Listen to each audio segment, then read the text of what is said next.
తెలంగాణ సర్కార్పై మాజీ మంత్రి కేటీఆర్ తీవ్ర విమర్శలు చేశారు. కేఎల్ఎస్ఆర్ కంపెనీ అవినీతి భాగోతం వెలుగులోకి వచ్చిందన్నారు.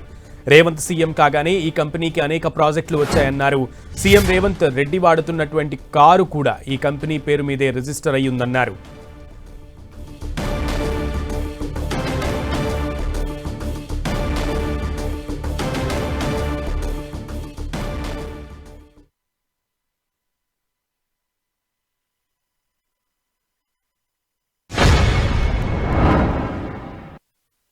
కేఎల్ఎస్ఆర్ ఇన్ఫ్రా అనే కంపెనీ ముఖ్యమంత్రి గారి బినామీ కంపెనీ. నేనేదో ఊరికే అనట్లేదు, అది దానికి ఆధారాలతో సహా ఇప్పుడే మీకు చూపెడతాను. ఈ కేఎల్ఎస్ఆర్ ఇన్ఫ్రా అనే కంపెనీ ఏదైతే ఉందో దాని భాగోతం బయటపడి సుప్రీంకోర్టు నోటీసులు ఇచ్చింది కేంద్ర ప్రభుత్వానికి, రాష్ట్ర ప్రభుత్వానికి.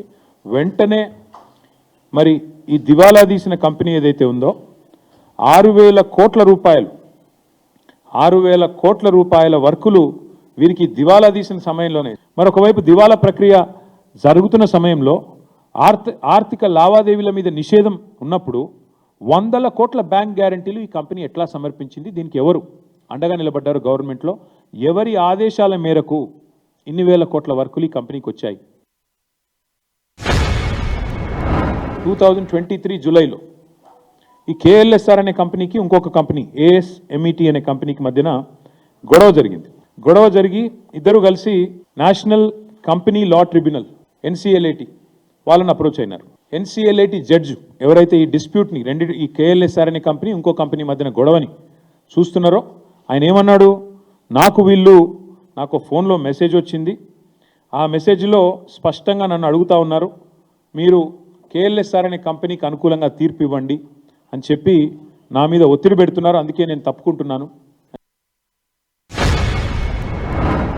రేవంత్ రెడ్డి గారి కుటుంబానికి సంబంధించిన రియల్ ఎస్టేట్ కంపెనీకి మరి లేకపోయినప్పటికీ రియల్ ఎస్టేట్ డీల్స్లోకి ఈ కంపెనీ ఎందుకు డబ్బులు పెడుతోంది అంటే, కేఎల్ఎస్ఆర్ అనే కంపెనీ ద్వారా సాయి మౌర్య అనే కంపెనీలోకి డబ్బులు పంపి దాని నుంచి భూములు కొని దానిలో లాభాలు ఆర్జించే పని భూపాల్ ఇన్ఫ్రా అనే కంపెనీ. సాయి మౌర్య భూపాల్ అంటే అది కూడా రేవంత్ రెడ్డి గారి కుటుంబీకులకు సంబంధించిన కంపెనీ.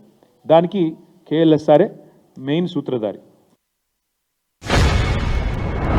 సో పాయింట్ ఏంటంటే, ఈ ఫ్రాడును, ఈ బినామీ భాగోతాన్ని దాచడానికే గత వారం 10 రోజులు నానా తంటాలు పడి పాపం మిమ్మల్ని ఇబ్బంది పెట్టి మీరు రోడ్ల మీదకి వచ్చి మా నాయకులు, మా కార్యకర్తలు ఇబ్బంది పడి ఏం జరిగిందయ్యా ఇందులో అంటే, ఇక అసలు విషయం ఈ దొంగని, ఆ కుర్చీలో కూర్చున్న దొంగని ఇద్దరు పరస్పరం తమ బినామీ భాగోతం బయటికి రాకుండా ఉండడం కోసమే దావోస్ నుంచి ఆదేశాలు ఇచ్చి మరి ఈ డ్రామా నడిపారు.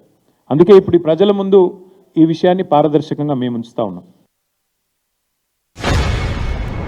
గత 2 ఏళ్లుగా ఈ ప్రక్రియ సాగుతోంది, ఇలా కొత్తది కాదు. ఉన్న సంస్థకి కాంట్రాక్ట్లు ఎట్లా ఇచ్చారు, అంతకంటే ముందు ఇచ్చి ఉంటే ఓకే, అర్థం చేసుకోవచ్చు, కంపెనీ ఆర్థికంగా బాగానే ఉందని చెప్పొచ్చు.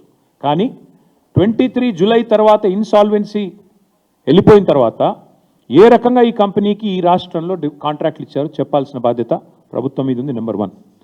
మరి ముఖ్యమంత్రి గారికి కారు ఇచ్చినందుక లేకపోతే వాటా ఇచ్చినందుక ఇది క్విడ్ ప్రో కో కాదా?